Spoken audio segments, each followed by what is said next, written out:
அல்லேலூயா. உங்களை ஒவ்வொரு ஆசீர்வதிப்பாராக. தொடர்ந்து இந்த மாதத்துல நம்ம கூடி வந்து ஆண்டவருடைய சமூகத்தில் காத்திருக்கவும் ஜெபிக்கவும் கர்த்தர் வைத்திருக்கிறார். தொடர்ந்து நாங்கள் ஜெபித்துக் கொள்கிறோம். அதே போல சபைக்காக ஜெபித்துக் கொள்ளுங்க. கர்த்தர் தேவைகள் அனைத்தையும் சந்திப்பாராங்க. அல்லேலூயா. ஒரு வசனத்தை தியானிக்கலாம். லூக்கா 18வது அதிகாரம் 14வது வசனம் வாசிங்க. அவனல்ல இவனே நீதிமான் ஆக்கப்பட்டவனாய் தன் வீட்டுக்கு திரும்பி போனான் என்று உங்களுக்கு சொல்லுகிறேன். ஆமென். அல்லேலூயா. அவனல்ல இவனே நீதிமானாய் மாற்றப்பட்டவனாய் தன்னுடைய வீட்டுக்கு திரும்பி போனான் அப்படின்னு சொல்லப்படுகிறது. அல்லேலூயா. அப்போ இந்த விஷயங்கள் நம்ம சும்மா படிக்கிற நாட்கள்ல அப்படியே பார்த்துட்டு போயிட்டோம். எனக்கு கடந்த வாரத்தில் கர்த்தர் இந்த வார்த்தை குறித்து பேசுவதற்கு ஒரு ஏவுதலை கொடுத்தார். இந்த இடத்துல 2 பேர்த்த சொல்லப்படுகிறது. யார் சொல்றாங்க பாருங்க. அவன் அல்ல இவனே, 2 பேர் இல்லைங்களா? அவன் அல்ல இவனேன்னா அப்ப இந்த கதையில எத்தனை பேர் இருக்கிறதா அர்த்தம்? அவன் இவன்கும் போது 2 பேர். உலகத்துல மக்கள் பிரிக்கும் போது 2 வகையான மக்கள் பிரிப்பாங்க. ஒருத்தர் உயர்ந்தவன், ஒருத்தர் தாழ்ந்தவன், ஒருத்தர் பணக்காரன், ஒருத்தர் ஏழை, ஒருத்தர் எப்படிங்க படிச்சவன், ஒருத்தர் படிக்காதவன், அந்தஸ்து உள்ளவன், அந்தஸ்து இல்லாதவன், இப்படி நிறைய ஏழை பணக்காரன்னு நிறைய காரியங்களை மக்கள் பிரிப்பாங்க. இல்லையா? 2 வகையான மக்கள் எப்பவுமே இருக்கிறாங்க. நல்லவன் கெட்டவன் இருக்கிறாங்க இல்லையா? அதே மாதிரி கர்த்தர் சொல்றாரு அவன் அல்ல இவன்கிறார். இல்லையா? இந்த அவன் அல்ல இவன் போது வார்த்தைக்கு படிக்கும் போது நம்ம படிச்சுட்டு போறோம். இந்த அவன் இவன் இந்த 2 பேருமே எங்க கூடி வந்திருக்கிறாங்க? வாசிங்க, மேல் வசனத்தை வாசிங்க. 2 மனுஷர் ஜெபம் பண்ணும்படி தேவாலயத்துக்கு போனார்கள். ஆமென். அல்லேலூயா. 2 மனுஷர்கள் ஜெபம் பண்ணபடி தேவாலயத்திற்குள் போனார்கள். அப்ப இந்த அவன் இவன் 2 பேருமே எங்க தான் வந்திருக்காங்க? தேவாலயத்துக்குள்ள வரப்பட்ட ஒரு 2 நபரை பத்தி கர்த்தர் இந்த இடத்துல பேசுறாரு. அல்லேலூயா. அப்போ இந்த வார்த்தைகளை திரும்ப வாசிக்கும் போது அவன் அல்ல இவனே அப்படிங்கிற, அதாவது என்ன சொல்ல வர்றாருன்னா 2 பேருக்கு வச்சு கம்பேர் பண்றாரு. யாரு? ஸ்டீபன் கிடையாது, அவரு ரவி அப்படின்னு சொல்லி ஆண்டவர் சொல்றாரு. என்னங்கிறாரு? 2 பேர் உள்ள உட்கார்ந்துருக்கிறீங்க, நீ கிடையாது, அவன் அப்படிங்கிறான். அப்படின்னா என்ன? 2 பேர் ஏதோ ஒரு காரியத்துக்காக இந்த இடத்துக்கு வந்திருக்கிறாங்க. அப்ப கர்த்தர் 2 பேர்த்தையும் பாக்குறாரு. 2 பேர்த்தையும் பார்த்து ஒருத்தரை செலக்ட் பண்றாரு, ஒருத்தரை டிஸ்குவாலிஃபை பண்றாரு. இல்லையா? ஒருத்தரை தகுதியுடையவனா செலக்ட் பண்றாரு, ஒருத்தர் தகுதி இல்லாதவனா போறான். இல்லையா? கடைசி காலத்துல ஒரு சம்பவம் நடக்கும். 2 பேர் வேலைக்கு போவாங்க, ஒருத்தர் எடுத்துக்கொள்ளப்படுவாங்க, ஒருத்தர் கைவிடப்படுவாங்க. 2 பேர் எந்திர அரைப்பாங்க, ஒருத்தர் எடுத்துக்கொள்ளப்படுவாங்க, ஒருத்தர் கைவிடப்படுவாங்க.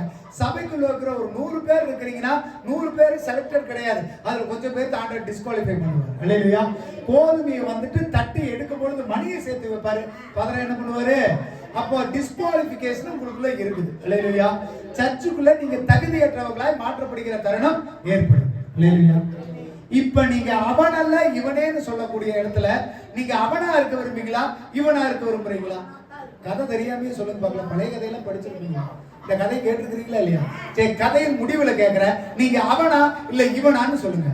என்னங்க என்னமோ மாதிரி இருக்குதா கேட்கறதுக்கு? அப்படிதான் இருக்கு. ஆனா கர்த்தர் அப்படிதான் சொல்லிக்கிறார். ஒரு ஊமையா சொல்லப்படுது, கர்த்தர் அப்படிதான் சொல்லுவார். அப்ப இந்த இடத்துல சொல்லப்படுகிறது எல்லா இடங்களையும் தகுதி நீக்கம் செய்யப்படும். ஒரு போலீஸ் வேலைக்கு போறாங்க, நல்ல ஹைட்டா இருக்கிறான், ஆனா அவனுக்கு வந்துட்டு கால் ஊனமா இருந்தா அவனை எடுத்துக்குவாங்களா? நல்ல வெயிட்டா இருக்கிறான், ஆனா அவனால ஓட முடியலன்னா எடுத்துக்குவாங்களா? அப்ப நீங்க பாக்குறதுக்கு எப்படி அப்பியரன்ஸ் இருந்தாலும் உங்களுக்கு தகுதி நீக்கம் எல்லா இடங்களையும் இருக்கும். இல்லையா? டிஸ்குவாலிஃபிகேஷன் சொல்லுவாங்க. இப்போ உதாரணத்துக்கு ஒரு என்ட்ரன்ஸ் எக்ஸாம் எழுத போறீங்க, ஒரு 10 மணிக்கு எக்ஸாம் காலக்குள்ள இருக்கணும், கரெக்டா 10 மணிக்கு தேர்வு எழுத போகணும். வருஷம் ஃபுல்லா படிச்சிருப்பீங்க, நல்லா பிராக்டிஸ் பண்ணிருப்பீங்க, எல்லாம் வந்திருப்பீங்க. ஒரு 5 நிமிஷம் கழிச்சு போனா உங்களை உள்ளுக்குள்ள சேர்த்த மாட்டாங்க. காரணம் என்ன? நீங்க தகுதியற்றவர்களா மாறி விடுறீங்க. நீங்க எவ்வளவு படிச்சிருந்தாலும் சரி, எவ்வளவு ப்ரிப்பேர் பண்ணியிருந்தாலும் சரி, போனா 100க்கு 100 மார்க் வாங்குற அளவுக்கு நீங்க இருந்தாலும் சரி, நீங்க இப்ப என்னவா மாறிட்டு இருக்கீங்க? டிஸ்குவாலிஃபை, தகுதியற்றவர்களா மாறிட்டீங்க. இல்லையா? தேவாலயத்துக்குள்ள 2 பேர் வர்றாங்க, ஒருத்தர் செலக்டட், ஒருத்தர் டிஸ்குவாலிஃபை. இல்லையா? நீங்க சபைக்குள்ள வந்து உட்கார்ந்துக்கிற எல்லாரும் தகுதி அடைய விரும்புறீங்களா, இல்ல நீங்க வந்துட்டு தகுதியற்றவர்களா மாற விரும்புறீங்களா? தகுதி அடைவதற்கு தான் சபைக்குள்ள வர்றோம். உள்ளுக்குள்ள வந்த 2 பேர்த்திலேயே ஒருத்தனை வேண்டான்னு துரத்தினாருன்னு சொன்னா 50 பேர்த்துல எத்தனை பேர் தான் உள்ளுக்குள்ள இருப்பாங்க? சொல்லுங்க பாக்கலாம். விரலொட்டு என்னன்னா சபைக்குள்ள தகுதி பெறுகிறவர்கள் ரொம்ப அரிது. காரணம் என்னன்னா, நம்ம நினைச்சுட்டு இருக்கிறோம் நம்மளும் பரிசுத்தமான் தான், நம்மளும் நீதிமான் தான், ஜெபிக்கிறோம், எல்லாம் பண்றோம், எல்லாம் சரி. இந்த பரிசேயன ஆயக்காரன் அதைத்தான் பண்ணாங்க. எதற்காக கர்த்தர் சொன்னாரு அவன் அல்லன்னு சொல்லி? வாசிங்க, மத்தேயு 6வது அதிகாரம் 1வது வசனத்திலிருந்து வாசிங்க. மனுஷர் காண வேண்டும் என்று அவர்களுக்கு முன்பாக உங்கள் தர்மத்தை செய்யாதபடிக்கு எச்சரிக்கையாய் இருங்கள். செய்தால் பரலோகத்தில் இருக்கிற உங்கள் பிதாவினிடத்தில் உங்களுக்கு பலன் இல்லை. ஆமென். ஹல்லேலூயா. இந்த அவன்னு சொன்னானுங்க தெரியுமா, ஆண்டவர் சொன்னார் இல்லையா, அந்த அவன்ல கேரக்டர் இது என்ன தெரியுமா, தான தர்மம் பண்ணும்போது நம்ம என்ன சொல்றது, தாரை ஊதி வச்சுட்டு நாங்க இன்னைக்கு அதை பண்றோங்க, இன்னைக்கு அதை செய்யறோங்க, இன்னைக்கு அதை பண்ண போறோம்னு சொல்லி தன் செய்கிற தர்மத்தை வெளிப்படையாக செய்து தன்னுடைய பேருக்காக, பெருமைக்காக, ஆஸ்திக்காக, அந்தஸ்துக்காக தன்னை பெருமைப்படுத்தி காட்டுகிறவன் தான் அவன். அவன்ல கேரக்டர் என்னங்க, தான் பெரிய ஆளுன்னு தன்னை உயர்த்தி காட்டுகிறவன் தான் அவன். அந்த அவனத்தை கருத்து வருகிறார். ஹல்லேலூயா. ஒருவேளை நம்ம செய்கிற செயல் மற்றவங்களுக்கு உதவியா இருக்கலாம், ஆனா அது பெருமையா மாறிடக்கூடாது.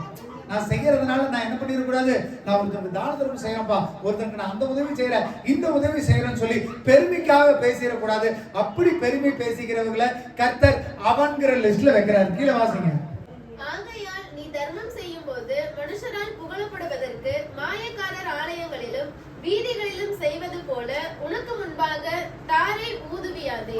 ஆமென். ஹல்லேலூயா. முதலாவது கர்த்தருக்கு தான தர்மம் பண்ணும் பொழுது, மற்றவர்களுக்கு உதவி செய்யும் பொழுது நீ என்ன பண்ணக்கூடாது, நான் எல்லாருக்கும் செய்யறேன்னு சொல்லி வெளிப்படையா உங்க கௌரவத்துக்காகவும் உங்களுடைய திறமையை காட்டுவதற்காகவும் உங்க வசதியை காட்டுவதற்காகவும் நீங்க என்ன பண்ணக்கூடாது, அந்த தர்மத்தை செய்யக்கூடாது. இப்படி வெளிப்படையா தன்னுடைய பெருமைக்காக, தன்னுடைய தேவைக்காக செய்கிறவர்களை கர்த்தர் அவன்கிற ஒரு லிஸ்ட்ல வைக்கிறார். கீழே வாசிங்க.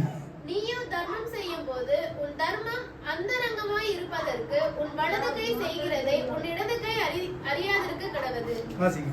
அப்பொழுது அந்தரங்கத்தில் பார்க்கிற உன் பிதா தாமே உனக்கு வெளியரங்கமாய் பலனளிப்பார். ஆமென். ஹல்லேலூயா. அப்ப நீங்க செய்கிற உதவி, தான தர்மம் எதுவா இருந்தாலும் உங்களுடைய வலது கை செய்யறது எதுக்கு தெரியக்கூடாதுன்னா இடது கைக்கு அந்த அளவுக்கு சீக்கிரட்டா இருக்கும். என்னங்க, நான் செஞ்சேன், நான் தான் பண்றேன், தன்னுடைய கௌரவத்தை காட்டுவதற்கு எந்த விஷயத்தையும் செய்யக்கூடாது.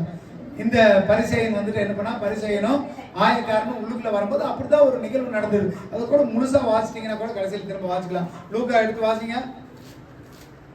லூக்கா 18வது அதிகாரமா இது வாசிச்சோம். லூக்கா 18வது அதிகாரத்துல 10வது வசனத்துல இருந்து ஒரு முறை வாசிக்கணும். மனுஷர் ஜெபம் பண்ணும்படி தேவாலயத்துக்கு போனார்கள். ஒருவன் பரிசேயன், மற்றவன் ஆயக்காரன். ஆமென். ஒருத்தன் பரிசேயன், மற்றொருவன் ஆயக்காரன். அப்புறங்க பரிசேயன் என்று தேவனை நான் பரிகாரர், அநியாயக்காரர், விபச்சாரக்காரர் ஆகிய மற்ற மனுஷரை போலவும் இந்த ஆயக்காரனை போலவும் இராததனால் உம்மை ஸ்தோத்தரிக்கிறேன். வாரத்தில் 2 தரம் உபவாசிக்கிறேன். என் சம்பாத்தியத்தில் எல்லாம் தசம பாகம் செலுத்தி வருகிறேன் என்று தனக்குள்ளே ஜெபம் பண்ணினார். ஆமென். 2 பேர், ஆயக்காரன் ஒருத்தர், பரிசேயன் ஒருத்தர். நான் ஏற்கனவே பரிசேயன்னா யாருன்னு சொல்லிக்கிறேன் இல்லையா, நம்ம முன்னாடி பேசிக்கிற இல்லைங்களா, பரலோகத்துக்குள்ள யார் போக முடியும் போது பரிசேயர்களை விட உங்களுக்கு வந்துட்டார். அதாவது பரிசேயர் சதுசேயர்களை காட்டிலும் ஒருபடி நீங்க மேல இருந்தா தான் பரலோகம் போக முடியும் பேசணும். அப்ப பரிசேயர்கள் யாருங்க, பக்திமான்கள், பக்தி வைராக்கியம் உடையவர்கள், நல்லா ஜெபிக்கிறவங்க, ஆராதிக்கிறவங்க, தசமா கொடுக்குறவங்க, ரொம்ப பர்ஃபெக்ஷனிஸ்ட். எப்படிங்க, ரொம்ப இப்படி தன்னைத்தானே தகுதியுள்ளவர்கள் என்று எண்ணிக்கொள்ளக்கூடிய பரிசேயர்கள். அவர்களுக்குள்ள எந்த குறைவும் இருக்காது. வாரத்துல என்ன பண்றாரு நம்ம பாருங்க, வாரத்துல 2 தடவை உபவாசிக்கிற, சம்பாத்தியத்துல தசம்பா கொடுக்குற, எல்லா இடங்களையும் நான் ஜெபம் பண்றேன், தன்னை கரெக்டா வைத்துக் கொள்ளக்கூடிய ஒரு பக்காவான ஒரு தேவ பிள்ளைகள்னு சொல்லலாம். இவங்கள யாரு, ஒரு நடைமுறை கிறிஸ்துவர்கள் தான். அடுத்து கீழே வாசிங்க. ஆயக்காரன் தூரத்திலே நின்று தன் கண்களையும் வானத்துக்கு ஏறெடுக்க துணியாமல் தன் மார்பிலே அடித்துக்கொண்டு தேவனே பாவையாகிய என் மேல் கிருபையாயிரும் என்றார். ஆமென். ஹல்லேலூயா. இப்ப புரிஞ்சுங்க, அவன் இவன்ல அவன்கிறவன் பரிசேயன். அதாவது யாருங்க, கரெக்டா இருக்கிறவன், தப்பு சொல்ல வரல, தேவாலயத்துக்கு சரியா வர்றவன், உபவாசிக்கிறவன், ஜெபம் பண்றவன், ஆனா தசமபாகம் கொடுக்குறவன், ரொம்ப கரெக்டானவன் தான் பரிசேயன். தப்பெல்லாம் சொல்ல வரல. எப்படிங்க, எல்லா வேலையும் கிறிஸ்துவுக்குள்ள செய்யக்கூடிய ஒரு நபர், அது அவன். இவன் சொல்றது யாரு, ஆயக்காரன். ஆயக்காரனா யாருன்னா ஒரு கூலி வேலை செய்யறவன், ஒண்ணுக்கு வழி இல்லாதவன், சோர்வானவன், தன்னால் நடத்தையில கரெக்டா செய்ய முடியாது, அவனால தசம்பாகம் கொடுக்க முடியாது, உபவாசிக்க முடியாது, ரொம்ப பாவியான மனுஷன் அப்படிங்கிறாங்க. அப்ப இந்த 2 நபரை தான் ஆண்டவர் கம்பேர் பண்ணாரு. அப்படி கம்பேர் பண்ணி சொல்லும் பொழுது அவன் அல்ல இவனேன்னு சொல்லும் போது, அவன் சொல்லும் பொழுது இந்த யாரை பத்தி சொல்றோம், இந்த பரிசேயனை பத்தி சொல்லும் போது அவனுடைய கேரக்டர்லாம் என்ன அப்படின்னு சொல்றோம். இப்போ ஒருத்தர் கூப்பிட்டு, ஒருத்தர் பொண்ணு பாக்குறேன்னு வைங்க, என்ன கூப்பிட்டு சொல்லுவாங்க, அவன் எவ்வளவுதான் மோசமா இருந்தாலும் அந்த பையனுக்கு என்னங்க தங்கமான பையன் அப்படிங்க. இல்லையா? அப்ப என்னங்க, அப்ப அவனை பத்தி தானே கேரக்டர்ஸா ஆண்டவர் வெளிப்படுத்துறாரு. இந்த இடத்துல விலாவரியா சொல்ல கிடையாது, இவன் கிடையாதுப்பா, இவன் தகுதியற்றவன் ஒரே வாரத்துல டிஸ்குவாலிஃபை பண்ணிட்டார். இப்ப நீங்க போனீங்கன்னா ஏதாவது செலக்ஷன் போகும்போது என்ன பண்ணுவாங்கன்னா, நீ செலக்ட் இல்லைன்னு ரிஜெக்ட்னு அடிச்சு கொடுத்துருவான். ஆனா அங்க வந்துட்டு உங்ககிட்ட எக்ஸ்பிளைன் பண்ணிட்டு இருக்க மாட்டான். உனக்கு அது பிரச்சனை, இது பிரச்சனை, அதனாலதான் உன்னை நான் பதவி நீக்கம் பண்ணிட்டு பேசிட்டு இருக்க மாட்டாங்க. ஆனா அதுக்கு பதிலா பாத்தீங்கன்னா ஒரு பெரிய டேட்டா கொடுத்துருவாங்க. நீ இந்த இடத்துல இதை தப்பு பண்ணிக்கிற, இந்த இடத்துல இதை செஞ்சிருக்கிற, இந்த சரியான நேரத்துக்கு ஓடல, இந்த டைமுக்கு வரலன்னு நிறைய இன்ஃபர்மேஷன் இருக்கு. சோ அதை வச்சு நம்ம என்ன தெரிஞ்சுக்கலாம்? ஓ, நான் தகுதி நீக்கம் அடைஞ்சதுக்கு இதுதான் காரணம். அப்ப கர்த்தர் சொல்றாரு, மிகவும் பர்ஃபெக்ஷன் நினைச்சுக்கிட்டு இருந்த ஒரு நபரை நீ தகுதி இல்லைன்னு ஆண்டவர் ஒதுக்கிறார். ஆனா அது இந்த இடத்துல கொடுக்கப்படல. மத்தேயு 6வது அதிகாரத்துல கொடுக்கப்பட்டிருக்குது. அவன் எதனால தகுதி நீக்கம் செய்யப்பட்டான்? சபைக்குள்ள வந்த 2 பேர், அதுல ஒருத்தர் செலக்டட், ஒருத்தர் டிஸ்குவாலிஃபைடு. காரணம் என்னன்னு கேட்டா, இந்த மத்தேயு 6வது அதிகாரத்துல சொல்லப்பட்ட காரணம்லாம் அவனுக்குள்ள இருந்தது. திரும்ப வாசிக்க மத்தேயு 6வது அதிகாரம். அன்றையும் நீ ஜெபம் பண்ணும்போது மாயக்காரரை போல் இருக்க வேண்டாம். மனுஷர் காணும்படியாக அவர்கள் ஜெப ஆலயங்களிலும் வீதிகளின் சந்தைகளிலும் நின்று ஜெபம் பண்ண விரும்புகிறார்கள். அவர்கள் தங்கள் பலனை அடைந்து தீர்ந்தது என்று மெய்யாகவே உங்களுக்கு சொல்லுகிறேன். ஆமென், ஹல்லேலூயா. இரண்டாவது அவங்க என்ன பண்றாங்கன்னு பாத்தீங்கன்னா, ஜெபம் பண்றதுல தப்பு பண்றாங்க. இப்போ என்ன பண்ணா பரிசேயன் என்ன பண்ணா? ஆண்டவரே, நான் உபவாசிக்கிறேன் ஆண்டவரே. தசம்பா கொடுத்து சொன்னதுல ஏதாவது தப்பு இருக்குதா? சொன்னதுல என்னங்க? ஏன்னா உண்மைதானே அவர் சொல்றாரு. ஆனா இந்த இடத்துல ஆண்டவர் அது தப்புங்கிறார். காரணம் என்ன தெரியுமா? அவன் ஜெபம் பண்ணும் பொழுது எல்லாரும் தெரியறதுக்காக ஒரு கௌரவமான வார்த்தைகளை சொல்லி தன்னை உயர்ந்தவனா காட்டி ஜெபம் பண்ணக்கூடாது. இல்லையா? 2 கம்பேரிசன் உங்களுக்கு புரிஞ்சுதா? பரிசேயன், ஆயக்காரன். ஆயக்காரன் தன்னை தாழ்த்துறான். பரிசேயன் என்ன பண்ணிட்டா? பரிசேயன் நல்லதான் பண்ணா, தசம்பாகம் கொடுத்தா, ஊழியத்துக்கு வர்றான், ஜெபம் பண்றான், உபவாசிக்கிறான். ஆனா அவனுடைய சொன்ன விதம் சரி கிடையாது. இல்லையா? கர்த்தர் அதை தான் இருக்கிறார். அவன் செஞ்ச பலிகளை ஆண்டவர் ஏற்றுக்கொள்ளலன்னு சொல்லல, ஆனா அவனுடைய நடக்கை சரியில்லை. என்னங்க? பரிசேயன் என்ன பண்ணிட்டா? தன்னுடைய வாயாலையோ தன்னுடைய எண்ணத்தாலையோ தான் பெரியவன், பெருமைக்குரியவன் நினைச்சுக்கிட்டான். வாசிக்க கீழே 6வது வசனத்துல, நீயும் ஜெபம் பண்ணும்போது உன் அறை வீட்டுக்குள் பிரவேசித்து உன் கதவை பூட்டி அந்தரங்கத்தில் இருக்கிற உன் பிதாவை நோக்கி ஜெபம் பண்ணு. அப்பொழுது அந்தரங்கத்தில் பார்க்கிற உன் பிதா வெளியரங்கமாய் உனக்கு பலனளிப்பார். ஆமென், ஹல்லேலூயா. அப்ப ஜெபம் பண்றது இப்ப ஆயக்காரன் என்ன பண்ணா? வாய் திறந்து கூட சொல்ல முடியல. ஏன்னா அவ்வளவு கவலை, அவ்வளவு கண்ணீர். மனசுக்குள்ள என்ன பண்றாங்க? புலம்புறாங்க. வெளியே அழுது ஆர்ப்பாட்டம் பண்ணி ஜெபிக்கிறது ஒரு வகையா இருந்தாலும், இந்த ஆயக்காரன் மனசுக்குள்ள சொல்றான், ஆண்டவரே, பாவியா இருக்கிற மேல என்ன பண்ணுங்க? கிருபையா இருங்க. இந்த இடத்துல ஒரு 100 பேர் உட்கார்ந்துக்கிற இடத்துல சத்தம் போட்டு, ஆண்டவரே, நான் பாவி ஆண்டவரே, என்னை மன்னிச்சுக்கன்னு சத்தம் போட்டு ஜெபம் பண்ணா பக்கத்துல இருக்கிறவன் என்ன வாப்பா? ஓ, பாவம் பண்ணிட்டு வந்திருக்கிறானோ, இந்த வாரம் என்னமோ இவன் பண்ணிக்கிறான் அப்படிங்கிற எண்ணம் வந்துடும். ஆனா இந்த இடத்துல பாருங்க, அவனுக்குள்ள ஒரு மன வருத்தம், கஷ்டம்.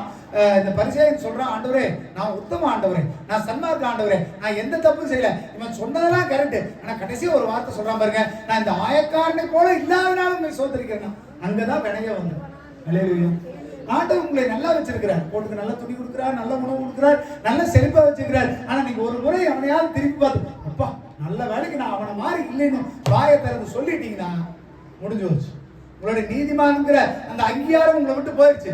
நீ அவன் அல்லன்னு சொல்லி அந்த கேட்டகரிக்குள்ள நீங்க தள்ளப்படுவீர்கள். அல்லேலூயா. கர்த்தர் கொடுக்கிற ஆசீர்வாதம் உங்களை வாழ வைப்பதற்கு, மற்றவங்களோட கம்பேர் பண்ணி நான் அவன மாதிரி இல்லையேன்னு நீங்க சந்தோஷப்பட்டு வாழ்வதற்கு கிடையாது. மற்றவர்களை இழிவுபடுத்துவதோ, மற்றவர்களை குறை சொல்வதோ கர்த்தருடைய பார்வைக்கு என்ன இருங்க? அருவருப்பானது. தன்னுடைய சகோதரனை பார்த்து அடேன்னு சொல்லிட்டு அவன் எரிநரகத்துக்கு சமமாமா. கர்த்தர் எல்லாத்தையும் சமமாய் பார்க்க விரும்புகிறார். அல்லேலூயா. நீங்க உயர்ந்த ஸ்தானத்துல இருந்தாலும் சரி, தாழ்ந்த ஸ்தானத்துல இருந்தாலும் சரி, பணக்காரனா இருந்தாலும் சரி, ஏழையா இருந்தாலும் சரி, கர்த்தர் பட்சபாதம் மற்றவர். நீங்களும் எப்படிதான் இருக்கணும்? இவன் பண்ணின வேலை இவனும் நல்லவன் தான், ஆயக்காரனும் நல்லவன் தான், இடையில கம்பேர் பண்ணிட்டான். என்ன பண்ணிட்டான்? இந்த சின்ன குழந்தைங்களுக்கு எல்லாம் பண்ண பிடிக்காது. ஏன் அந்த புள்ள பாரு நல்லா படிக்குது, அந்த புள்ள நல்லா செய்யுது, ஏன் உன்னால படிக்க முடியாதா? உடனே பயங்கர கோபம் வந்துடும். அந்த கம்பேரிசன்ங்கிறது எங்கேயுமே கிடையாது. அதை என்ன பண்ணக்கூடாதுங்க? பண்ண வேண்டாம்னு கருத்து சொல்றாரு. இந்த இடத்துல என்ன பண்ணிக்கிறது? ஆயக்காரன் பரிசேயன் பார்த்து ஆயக்காரன் பார்த்து கம்பேர் பண்றான். ஆண்டவர் அவன மாதிரி நான் இல்லாத உண்மை ஸ்தோத்திரிக்கிறீங்கிறான். எவ்வளவு கொழுப்பு பாருங்க. கர்த்தருக்கே நன்றி சொல்றான். நான் அவன மாதிரி என்னை வைக்காம இருக்கிறீங்களே, நன்றி ஆண்டவரே. ஊனனையும் முடவனையும் சப்பானையும் உருவாக்குறது கர்த்தர். அவருக்கு தெரியாத அந்த ஆயக்காரனை உருவாக்குறது அவர்கிட்டயே போய் தேங்க்ஸ் சொல்றான். ஆண்டவரே, நீங்க என்னை நல்லா படிச்சிருக்கிறீங்க, அவன மாதிரி நான் இல்லாத நன்றின்னு சொல்லி. ஒரு நாளும் ஒருபோதும் கர்த்தர் கொடுத்த வாழ்க்கையை நீங்க என்ன பண்ணிடக்கூடாது? அசட்டை பண்ணிடக்கூடாது. மத்தேயு 6வது அதிகாரத்திலே 18வது வசனம் வாசிங்க. 16 இருந்து 18 வரைக்கும் வாசிங்க.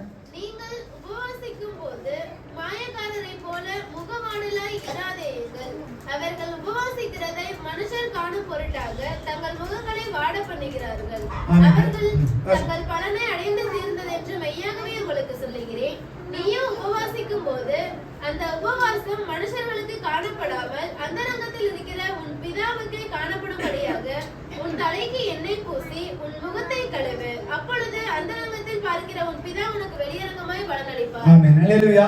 மூன்றாவது இடத்துல சொல்லும் பொழுது உபவாசத்தை பத்தி கர்த்தர் சொல்றாரு. இது நேரடியா நம்ம உபவாசம் புரிஞ்சுக்கிறதை காட்டிலும் பரிசுத்தத்தை பத்தி நம்ம புரிஞ்சுக்கணும். எப்படிங்க, நான் பரிசுத்தமா, நான் நீதிமான், நீ வெளியரங்கமா நீ காட்டுறங்கிறது கிடையாது. நீ உள்ளுக்குள்ள முதலாவது பரிசுத்தமானா மாறு. அல்லேலூயா.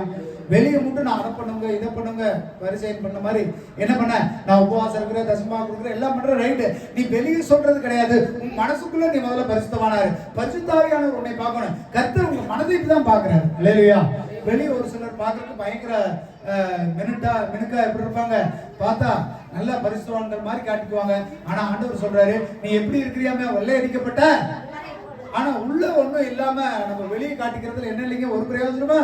அப்ப கர்த்தர் சொல்றாங்க, நீ உபவாசிக்கும் பொழுது மற்றவர்கள் மாதிரி வெளியே போய் தெரிஞ்சுக்கிட்டு இருக்காத. உன் முகத்தை சோகமா வச்சுட்டு, ஏன் பிரதர் சோகமா இருக்கிறீங்கன்னா, இல்லைங்க நான் இன்னைக்கு உபவாசம் இருக்கிறேங்க அப்படிலாம் நீ சொல்றது ஒரு பிரயோஜனம் இல்லை. உன் வீட்டுக்குள்ள உட்காந்து பாரு, நீ உபவாசம் உள்ள உட்காந்து பண்ணு, தலைக்கு என்ன வை, பார்க்க ஃப்ரெஷ்ஷா இருக்கிற. இல்லையா? நீ இருந்து ஜெபம் பண்ண, பரிசுத்தாவியானவர் உள்ள வராரு. கர்த்தர் பரத்துல இருந்து உன்னை பார்த்து உனக்கு பலன் அளிக்கிறார். இல்லையா? வெளியரங்கமான பரிசுத்தம் தேவையில்லைங்கிறார். இல்லையா? நீ உள்ளுக்குள்ள பரிசுத்தம் இருந்தீங்கன்னா இந்த வெளியே பரிசுத்தவான் தான். அது வெளியே யாரும் உனக்கு அக்மார்க்கு முத்திர குத்தணும் தேவையில்லை. இவர் பாருப்பா, இவ்வளவு நாள் சர்ச்சுக்கு போறாரு, இவ்வளவு ஜெபம் பண்றாரு, இவ்வளவு செய்யறாரு, உங்களுக்கு யாரும் சர்டிபிகேட் கொடுக்க தேவையில்லை. பரிசுத்தாவியான உங்களுக்கு சர்டிபிகேட் கொடுக்கணும், நீ பரிசுத்தவான்னு சொல்லி. இல்லையா? அப்ப ஆண்டவர் மூன்றாவது சொல்றது, இந்த பரிசேயன் என்ன பண்ணா, தன்னுடைய பரிசுத்தவான், நான் நீதிமான், நான் உபவாசிக்கிறேன் வெளியரங்கமா சொன்னா, அந்த வெளியரங்கமான உபவாசம் தேவையில்லை. நீ உள்ளுக்குள்ள பரிசுத்தவானா இருக்கிறியா, நீ உள்ள அரைக்கிறதுக்குள்ள போ. கர்த்தர்கிட்ட பேசுவது முக்கியங்கிறாரு. இல்லையா? அப்ப கர்த்தர் ரிஜெக்ட் பண்ணுவதற்கு மூணாவது காரணம் என்ன தெரியுங்களா? பரிசுத்தத்துல ஒரு பெருமை. எப்படிங்க? மூன்றாவது பரிசுத்தத்துல பெருமை. நான் அதை செய்யறேங்க, இதை செய்யறேங்க, ஒரு ஆராதனையை நான் தவற விட மாட்டேன், எல்லாத்துக்கும் வருவேன். ஆனா உள்ளுக்குள்ள வேற ஏதாவது சொந்த பிரச்சனை வந்துருச்சு, வேற ஏதாவது பிரச்சனை இதை விட்டு போட்டு போயிடுவாங்க. யாராலையும் முழுமையா கடைபிடிக்க முடியாது, யாராலையும் பரிசுத்தவானா இருக்க முடியாது. ஆனா அவர்கள் வார்த்தைக்காக தன்னை பரிசுத்தவான்களாக தன்னை ஜொலித்துக் கொள்ளுகிறார்கள். அல்லேலூயா. கவரிங் நகை தங்க நகை தூரத்துல இருந்து பார்த்தா எப்படி இருக்கு பாக்குறதுக்கு, கல்லெல்லாம் வச்சு இப்பெல்லாம் நிறைய அப்படி வந்துருச்சு. என்னங்க, பார்க்க பயங்கரமா மின்னும். உரசி பார்த்தா தான் தெரியும் எது தங்கம் ஏது கவரிங் நகை. இல்லையா? வெளியே பாக்குறதுக்கு எல்லா பரிசுத்தவான்கள் தான் இருப்பாங்க. சபைக்குள்ள உட்கார்ந்துட்டு தான் 100 பேர் வெள்ளை துணி தான் போட்டிருப்பாங்க. உள்ளுக்குள்ள போய் நல்லா அரைக்கதைகள்லாம் சாத்திட்டு உள்ளுக்குள்ள போனா தான் தெரியும் அவங்க என்ன பேசிக்கிறாங்க, என்ன நடக்கிறாங்க, அவங்க இருதயத்துக்குள்ள என்ன இருக்குது கர்த்தருக்கு தான் தெரியும். வெளியேக்கிற யாருக்குமே தெரியாது. அல்லேலூயா. அப்ப கர்த்தர் சொல்றாரு, நீ உள்ளத்துல பரிசுத்தமானாரு. நீ உபவாசிப்பது பரிசுத்தாவியானவர் பார்ப்பதற்கு, மற்றவர்கள் பார்ப்பதில்ல. அந்த உபவாசங்கிறது உங்களோட பரிசுத்தத்தை குறிக்கிறது. அல்லேலூயா. அப்ப மூன்றாவது ஒரு இடத்துல பார்க்கும்போது கர்த்தர் என்ன சொல்றாரு, நீ பரிசுத்தத்துல பெருமை பாராட்டாத. நான் ஜெபிக்கிற, ஆராதிக்கிற, துதிக்கிற எல்லாம் சரி, அது பெருமையா நீ கொண்டு வராத, மற்றவர்களுக்கு தெரிகிற மாதிரி அதை காட்டாதீங்கிறார். அப்ப கர்த்தர் பார்க்க உங்களுடைய பரிசுத்தத்தை விளங்க பண்ணுங்க. அல்லேலூயா. 7வது வசனம் 8வது வசனம். அன்றியும் நீங்கள் ஜெபம் பண்ணும் போது அஞ்ஞானிகளைப் போல வீண் வார்த்தைகளை அளப்பாதேயுங்கள். அவர்கள் அதிக வசனிப்பினால் தங்கள் ஜெபம் கேட்கப்படும் என்று நினைக்கிறார்கள். அவர்களைப் போல நீங்கள் செய்யாதிருங்கள். உங்கள் பிதாவை நோக்கி நீங்கள் வேண்டிக் கொள்ளுகிறதற்கு முன்னமே உங்களுக்கு இன்னது தேவை என்று அவர் அறிந்திருக்கிறார். ஆமென். அல்லேலூயா. இது ஒரு சின்ன எப்படின்னா ஒரு சின்ன சாப்டர் மாதிரி. இதை தனியா இந்த பைபிள்ல திருமணம் இந்த அதிகாரத்தை எடுக்க வேண்டாம்னு சொல்லி இதுக்குள்ளேயே நான் சொல்லிடுறேன். 7வது வசனம் 8வது வசனத்துல சொல்லும் பொழுது ஆண்டவர் இவங்களை பத்தி சொல்லிட்டு வர்றாங்க இல்லையா, பரிசேயர்களை பத்தி சொல்லும் பொழுது ஆண்டவர் சொல்றாரு, அது தேவையில்லாத ஜெபம். எது? ஆண்டவரே, நான் வாரத்துல 2 நாள் உபவாசிக்கிறேன், தசம்பா செலுத்துறேன், நான் வந்துட்டு எல்லாத்துலயும் கரெக்டா இருக்கிறேன், இது மாதிரி நீ ஜெபிக்கணுங்கிற அவசியம் கிடையாது. இது அஞ்ஞானிகள் தான் ஜெபிச்சுக்கிட்டு இருக்கிறாங்க. அஞ்ஞானிகள் தான் யாரு அப்படிங்கறத பின்னாடி சொல்றாங்க. 31வது வசனத்துல வாசிங்க அதே அதிகாரத்துல. ஆகையால் எண்ணத்தை உண்போம், எண்ணத்தை குடிப்போம், எண்ணத்தை உடுப்போம் என்று கவலைப்படாதிருங்கள். இவைகளை எல்லாம் அஞ்ஞானிகள் நாடி தேடுகிறார்கள். இவைகள் எல்லாம் உங்களுக்கு வேண்டியவைகள் என்று உங்கள் பரமபிதா அறிந்திருக்கிறார். ஆமென். அல்லேலூயா. வேதாந்தத்துல வாசிக்கும் பொழுது ஒரு வசனம் முன்னாடி இடையில அப்படி மாறி மாறி இருக்கும். இது உங்களுக்கு புரிஞ்சுக்கிறதுக்காக நான் முன்கூட்டியே சொல்றேன். 6வது வசனம் 7வது வசனத்துல சொல்லும் பொழுது என்ன பண்றாரு?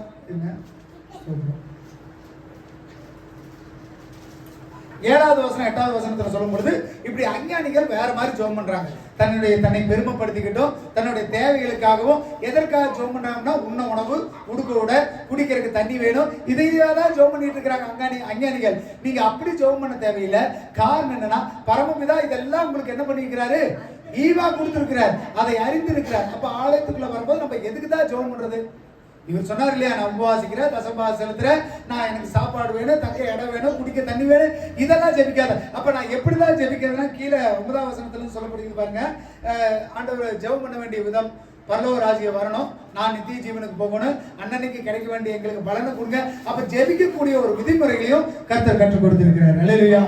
அப்ப கர்த்தர் விரும்புவது அவன் அல்ல இவனேன்னு சொல்லுவதற்கு காரணம் என்னன்னா, நம்ம நிறைய நேரங்களில் ஜெபத்துல குழப்பிக்கிறோம். எப்படிங்க, உபவாசம் பண்ணும் போது சரியில்லை, ஜெபிக்கும் போது சரியில்லை, உதவி செய்யும் போது சரியில்லை, எல்லா இடங்களையும் நமக்குள்ள ஏதோ ஒரு தப்பு இருக்குது. ஆனா இதை நம்ம என்னதான் பண்றோம், சபைக்குள்ளதான் செய்யறோம், சபை மக்களுக்காக தான் செய்யறோம், சபைக்குள்ள வந்துதான் செய்யறோம். ஆனாலும் நமக்குள்ள ஏதோ ஒரு குறை இருக்குது. அந்த குறையினால கர்த்தர் நம்மளே தள்ளி விட்டுறாரு. இல்லையா, நீங்க செய்யலன்னு சொல்லல, உபவாசிக்கலையும் சொல்ல, ஜெபிக்கலையும் சொல்லல, குடுக்கலையும் சொல்ல, ஆனா இதுல ஏதோ ஒரு குறைவு இருக்குது. அதனாலதான் நீங்க நிராகரிக்கப்படுகிறீர்கள், உங்களுக்கு வர வேண்டிய ஆசீர்வாதம் வராம போயிடும். இல்லையா, கர்த்தர் அதனாலதான் சொல்றாரு, நீ என்ன பண்ற, நான் உன்னை நான் தேர்ந்தெடுக்கல, இன்னொருத்தரை நான் தேர்ந்தெடுத்துட்டேன் அப்படிங்கிற.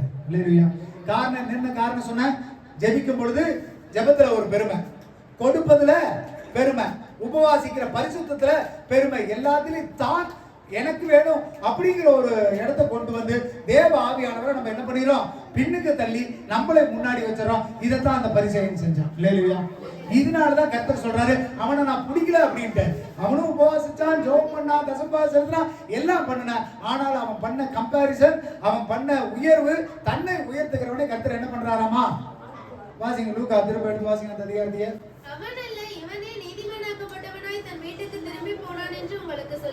ஆமென். அல்லேலூயா. அப்ப கர்த்தர் ரெண்டு பீப்புள் பிரிக்கிறார், ரெண்டு கேட்டகரியா பிரிக்கிறார். ஒண்ணு, கடலுக்குள்ள வலைய கர்த்தர் போடுறாரு, எல்லா மீனும் உள்ள சிக்கும். அதுல நல்ல மீன் எடுத்துக்கிட்டு கெட்டு போன மீனை இல்லைன்னா மற்ற மீன்களில ஆண்டவர் என்ன பண்ணிடுவார், தூக்கி போட்டுருவார். அறுவடைன்னு ஒரு காலம் வரும், தேவதூதர்கள் வருவாங்க, அறுக்கிறதுக்கு வருவாங்க, களையெல்லாம் அறுத்து நெருப்புல போடுவாங்க. நல்லா இருக்கிற விதையுள்ள தானியத்தை என்ன பண்ணுவார் ஆண்டவரே. அப்ப எப்பவுமே ரெண்டு கேட்டகரியான பீப்புள் சர்ச்சுக்குள்ள இருக்கிறாங்க. ஒருத்தர் செலக்டட் பீப்புள், இன்னொருத்தர் ரிஜெக்டட் பீப்புள். அல்லேலூயா. அதுக்கு உதாரணம் சொல்றதுக்கு பரிசேயன் ஒருத்தன், ஆயக்காரன் ஒருத்தன். பரிசேயன் தன்னை பெருமைப்படுத்தி தான் செய்கிற எல்லா விஷயத்திலையும் தன்னை உயர்வா காட்டினாரு. கர்த்தர் அப்பேற்பட்ட ரெண்டு பேர்த்துல ஒருத்தர் அவனை பிரிச்சுட்டாரு, ஒருத்தரை இவனை பிரிச்சுட்டாரு. இன்னும் எளிமையா சொல்லணும்னா, ஒருத்தரை வெள்ளாட்டா பிரிச்சுட்டாரு, ஒருத்தரை செம்மறியாட்டா பிரிச்சுட்டாரு. அல்லேலூயா. ரெண்டே குரூப்பான மக்கள் தான் சபைக்குள்ள. ஒன்னு தெரிந்து கொள்ளப்பட்டவர்கள், இன்னொருத்தர் கைவிடப்பட்டவர்கள். அல்லேலூயா. நீங்க இப்ப எந்த கேட்டகரியில இருக்க விரும்புறீங்க? கர்த்தர் சொல்றாரு அவன் அல்ல அப்படின்ட்டு. நம்ம ஒருவேளை அந்த கேட்டகரியில இருந்தோமா, இன்னைக்கே நீங்க மாறுவதற்கு முயற்சி பண்ணுங்க. அப்ப இன்னொருத்தர் சொல்றாரு இவனே அப்படிங்கிறாரு. இவனேன்னு சொன்னது யாரு சொன்னாரு? ஆயக்காரன். அப்ப பாவி நல்லவனா அப்படி ஒரு கேள்வி வருமா வராதா? அவன் சொல்லப்படுகிறது, ஆண்டவரே நான் பாவி, ஆண்டவரே பாவியா இருக்கிற என் மேல் கிருபியா இருங்க. அப்ப பாவி தான் கர்த்தருக்கு பிடிக்குதா? எப்படிங்க? எல்லா பாவம் செஞ்சுட்டு ஆண்டவரே என்ன மன்னிங்கன்னா ஆண்டவர் நம்மளை செலக்ட் பண்ணிடுவாரு. அப்ப இவனை எதுக்கு செலக்ட் பண்ணாரு? அவன் நல்லவன், உத்தமன், சன்மார்க்க, எல்லா வகையிலும் நன்மைகளை கடைபிடிக்கிறவன். கர்த்தர் அவனை ரிஜெக்ட் பண்ணிட்டு நான் பாவின்னு தான் வாயிலே அறிக்கிட்டவனை செலக்ட் பண்ணிட்டார். இதெல்லாம் எந்த ஊர்லீங்க நடக்கும் சொல்லுங்க பார்க்கலாம். ஒரு நீதிபதி கிட்ட போய் ஐயா நான் பாவி, கொலை செஞ்சனா, ஓகேப்பா நான் நீ நிரபராதின்னு விட்டுருவாரு. சொந்த வாயிலே வாக்குமூலம் கொடுத்தாங்க, அவனை தான் முதல்ல சிறைச்சாலையில போடுவார். ஆனா நம்ம கருத்து வித்தியாசமானவர். அல்லேலூயா. நான் பாவின்னு சொன்னவன் செலக்ட் பண்ணிட்டாரு, நான் எல்லாத்துலயும் பர்ஃபெக்ட்னு சொன்னவனை ரிஜெக்ட் பண்ணிட்டாரு. எப்படிங்க அது? என்ன புரிஞ்சுக்கிறீங்க? லூக்கா 7வது அதிகாரம் 44வது வசனத்துல இருந்து 47வது வசனம் வரைக்கும் வாசிங்க. ஸ்திரீயினிடமாய் திரும்பி சீமோனை நோக்கி, இந்த ஸ்திரியை பார்க்கிறாயே, நான் உன் வீட்டில் பிரவேசித்தேன், நீ என் கால்களுக்கு தண்ணீர் தரவில்லை, இவளோ கண்ணீரினால் என் கால்களை நனைத்து தன் தலைமயிரினால் அவர்களை துடைத்தாள். நீ என்னை முத்தம் செய்யவில்லை, இவளோ நான் உட்பிரவேசித்தது முதல் என் பாதங்களை ஓயாமல் முத்தம் செய்தாள். நீ என் தலையில் எண்ணெய் பூசவில்லை, இவளோ என் பாதங்களில் பரிமள தைலம் பூசினாள். ஆதலால் நான் உனக்கு சொல்லுகிறேன், இவள் செய்த அநேக பாவங்கள் மன்னிக்கப்பட்டது, இவள் மிகவும் அன்பு கூர்ந்தாலே. எவனுக்கு கொஞ்சம் மன்னிக்கப்படுகிறதோ அவன் கொஞ்சமாய் அன்பு கூறுவான் என்று சொல்லி. ஆமென். அல்லேலூயா. இந்த இடத்துல நம்ம இப்ப அவன்கிற கேட்டகரி முடிச்சிட்டோம். அவன்னு சொல்லும்போது யாருங்க? அவன் பரிசேயருக்கு ஒரு உதாரணம் சொன்னான், அவருடைய கேரக்டர்ல சொன்னான். அவனுடைய உபவாசத்துல, ஜெபத்துல, உதவி செய்வதுல தன்னை பெரியவன் காட்டி பெருமைப்படுத்தினவங்கள கர்த்தர் அவன்கிற கேட்டகரியில பிரிச்சிட்டாரு. அவங்க ரிஜெக்டட் கேட்டகரி. அப்ப செலக்ட் ஆன ஒரு நபர் இருக்கிறாரு, அவன் தான் இவன். இவனுடைய கேட்டகரி என்னங்கும் பொழுது இந்த இடத்துல ஒரு உதாரணத்தை வாசிக்கிறோம். ஒரு வீட்டுக்கு போறாரு, அது யார் வீட்டுன்னு வாசிக்கிறோம். 36வது 36ல இருந்து 39 வரைக்கும். பரிசேயரில் ஒருவன் தன்னுடனே போஜனம் பண்ண வேண்டும் என்று அவரை வேண்டிக் கொண்டார். அவர் அந்த பரிசேயனுடைய வீட்டில் பிரவேசித்து பந்தி இருந்தார். அப்பொழுது அந்த ஊரில் இருந்த பாவியாகிய ஒரு ஸ்திரீ அவர் பரிசேயன் வீட்டிலே பந்தி இருக்கிறதை அறிந்து ஒரு பரணியில் பரிமள தைலம் கொண்டு வந்து. ஆமென், ஹல்லேலூயா. இந்த இடத்துல சொல்லப்படுது பாருங்க, மறுபடியும் அதே ஒரு மாதிரி கேரக்டர் வருது. அந்த இடத்துல பரிசேயன் ஆயக்காரன், இந்த இடத்துல பரிசேயன் ஒரு பாவியான ஸ்திரீ. அப்ப பரிசேயன் வந்துட்டு என்ன பண்றாரு, இயேசுவை கூப்பிடுறாரு. பரிசேயன்னா யாரு சொன்னேன்? பர்ஃபெக்ஷனான ஆள், எல்லா இடத்துலயும் ஒழுக்கமான ஆள், நல்லா ஜெபிக்கிற ஆராதிக்கிற ஒரு நல்ல மனுஷன், அவனை வச்சிருக்கிறாரு. ஒரு பாவியாக ஸ்திரீ அந்த வீட்டுக்கு வர்றாப்ல. எதுக்குங்க? இயேசு வந்திருக்கிறான்னு சொல்லி ஆண்டவரை பார்க்க வரும்பொழுது ஒரு தைலத்தை எடுத்துட்டு வர்றாப்ல. வாசிங்க. அவருடைய பாதங்களின் அருகே பின்னாக நின்று அழுது கொண்டு அவருடைய பாதங்களை தன் கண்ணீரினால் நனைத்து தன் தலைமயிரினால் துடைத்து அவருடைய பாதங்களை முத்தம் செய்து பரிமள தைலத்தை பூசினாள். அவரை அழைத்த பரிசேயன் அதை கண்டபோது, இவர் தீர்க்கதரிசியாய் இருந்தால் தம்மை தொடுகிற ஸ்திரீ இன்னாள் என்றும் இப்படிப்பட்டவள் என்றும் அறிந்திருப்பார். இவள் பாவியாய் இருக்கிறாளே என்று தனக்குள்ளே சொல்லிக் கொண்டார். ஆமென், ஹல்லேலூயா. இப்ப என்ன நடக்குது பாருங்க. பரிசேயன் உத்தமன் தான், நல்லவன் தான். இவன் மனசுக்குள்ள நினைக்கிறான், இந்த ஒரு ஸ்திரீ போய் ஆண்டவரை பார்த்துட்டு பேசவே முடியல. ரொம்ப மனசுல கவலை. என்ன பண்றாப்ல? அழுது கண்ணீர் என்ன பண்ற முடியல தொடச்சு. பரிமள தைலம்ங்கிறது ரொம்ப விலையேறப்பட்ட தைலம். நம்ம ஏற்கனவே ஒரு முறை சொல்லிக்கிறோம். அந்த ஒரு தைல குப்பியை வித்தோம்னா கிட்டத்தட்ட ஒரு 5000-6000 பேருக்கு அந்த காலத்துல சாப்பாடு போடலாம். அது அவர்களுடைய ஒரு வருஷ சம்பளம் அப்படிங்கிறது பேசி இந்த யூதாசை பத்தி பேசும்பொழுது அவர் கவலைப்பட்டு சொல்லுவார், இந்த தைலத்தை நீ பேசாம வித்து தரித்திரருக்கு போட்டிருக்கலாமே. அது விலையேறப்பட்ட தைலம். அந்த தைலத்தை உடைச்சு ஆண்டவருடைய பாதத்துல வந்துட்டு தடவி விட்டு பாத்தீங்கன்னா தன்னுடைய கவலை போக்குவதற்கு ரொம்ப கஷ்டம். இப்ப ஆண்டவர் என்ன டிசைட் பண்ணுவார்? என்னை கௌரவமா வீட்டுல கொண்டு வந்து உட்கார வச்சு சாப்பாடு ஓட்ட பரிசேயன் பெரியவனா, இல்ல நான் கை கழுவ கொடுக்கல, கால் கழுவ தண்ணி கொடுக்கல, எனக்கு முத்தம் செய்யல, என்னை கவனிக்கல, ஆனா எங்கிருந்தோ வந்த ஒரு பாவி ஸ்திரீ எனக்கு எல்லாம் பண்றானே, இவ உயர்ந்தவன். யார் உயர்ந்தவங்க? இப்ப பாத்தீங்களா எங்க போயிருச்சு? பாத்தீங்களா? கர்த்தர் செலக்ட் பண்ற காரணம் நீ வெளியரங்கமான கௌரவத்தையும் வெளியரங்கமான அங்கீகாரத்தையும் கிடையாது. நீ உள்ளுக்குள்ள கர்த்தர் நீங்க எப்படி ஏற்றுக்கொள்கிறீங்க, அதுதான் முக்கியம். இல்லையா? நானும் வாரம் ஃபுல்லா வாங்க வாங்கன்னு சொன்னா தடையா வரமாட்டேன். எத்தனை மணினாலும் ஆராதனைக்குள்ள வந்துருவேன். சரி, எத்தனை நேரம்னாலும் நான் உட்காந்துருவேன். சரி, எல்லா ஜபத்துக்கும் வந்துடுறேன். சரி, ஆனா உள்ளுக்குள்ள நீங்க மனம் திரும்பி இருக்கிறீங்களா? உள்ள மாறி இருக்கிறீங்களா? உள்ள உங்க வாழ்க்கை மாற்றம் அடைஞ்சிருக்குதா? நீங்க பழைய ஆளவேதா இருக்கிறீங்களா? நீங்க பரிசேயனா இருக்கிறீங்களா? இல்ல மனம் மாறினவர்களா இருக்கிறீங்களா? இல்லையா? பரிசேயன்கிறது இன்னும் புரிஞ்சுக்கிறமா சொன்னா ஒரு பெயர் கிறிஸ்தவர்கள். ஞாயிற்றுக்கிழமை ஒரு ஆராதனையும் தள்ள மாட்டாங்க. சரியா 8 மணி ஆச்சுன்னா எல்லாம் முண்டி அடிச்சுட்டு ஆராதனைக்குள்ள போயிடுவாங்க. எல்லாம் உட்காந்துருப்பாங்க. 11 மணிக்கு வெளியே வரலாம். திரும்ப அவங்க விருப்பப்பட்ட வாழ்க்கையை வாழலாம். யாரும் கேட்க மாட்டாங்க. பொட்டு வைக்கலாம், பூ வைக்கலாம், நகை போடலாம், கலர் துணி போடலாம், ஊரு சரி போடலாம், கோயிலுக்கு போடலாம், திருவிழாவுக்கு போடலாம், சர்ச்சிலையும் சினிமா போட்டு ஆடலாம். பரிசேயர்களுடைய வாழ்க்கை அப்படித்தான் இருக்குது. ஆனா என்ன, அவங்க பயங்கரமான பர்ஃபெக்ஷன். ஞாயிற்றுக்கிழமை 8 மணி ஆச்சுன்னா ஆராதனைக்குள்ள பெல் அடிச்சு சர்ச்சுக்குள்ள இருப்பாங்க. எல்லாரும் உபவாசிப்பாங்க, எல்லாரும் தசம்பா கொடுப்பாங்க, எல்லாம் செய்வாங்க. ஆனா அந்த பரிசேயர்களை கருத்து ரிஜெக்ட் பண்ணாரு. காரணம் என்ன தெரியுமா? நீ வெளியரங்கமான சேஞ்ச் உனக்கு தேவையில்லை, உள்ளுக்குள்ள நீ மாறணும். அல்லேலூயா. இயேசு அவனை நோக்கி, சீமோனே, உனக்கு நான் ஒரு காரியம் சொல்ல வேண்டும் என்றார். அதற்கு அவன், போதகரே, சொல்லும் என்றான். அப்பொழுது அவர், ஒருவரிடத்தில் 2 பேர் கடன்பட்டிருந்தார்கள். ஒருவன் 500 வெள்ளிக்காசும் மற்றவன் 50 வெள்ளிக்காசும் கொடுக்க வேண்டியதா இருந்தது. கொடுக்க அவர்களுக்கு நிர்வாகம் இல்லாத போது இருவருக்கும் கடனை மன்னித்து விட்டான். இப்படி இருக்க அவர்களில் எவன் அவனிடத்தில் அதிக அன்பாய் இருப்பான், அதை சொல் என்றார். சீமோன் பிரதியுத்தரமாக, அவனுக்கு அதிகமாய் மன்னித்து விட்டவனோ அவனே அதிக அன்பாய் இருப்பான் என்று நினைக்கிறேன் என்றான். அதற்கு அவர், சரியாய் நிதானித்தாய் என்று சொல்லி. ஆமென், அல்லேலூயா. இப்ப கர்த்தர் ஒரு உதாரணத்தை கொடுக்கிறார். ஏன்னா நிறைய இடத்துல ஆண்டவர் எளிமையா சொல்லி கொடுக்கிறாரு. அப்ப கர்த்தர் சொல்றாரு, ஒருத்தனுக்கு அதிகமா மன்னிக்கப்பட்டுச்சு, ஒருத்தனுக்கு குறைவா மன்னிக்கப்பட்டுச்சு. அப்ப யார் அதிகமா ஆண்டவர் மேல அன்பு கூறுவான், அவனுடைய எஜமான் மேல அன்பு கூறுவானா, யாருக்கு அதிகமா மன்னிக்கப்பட்டுச்சோ.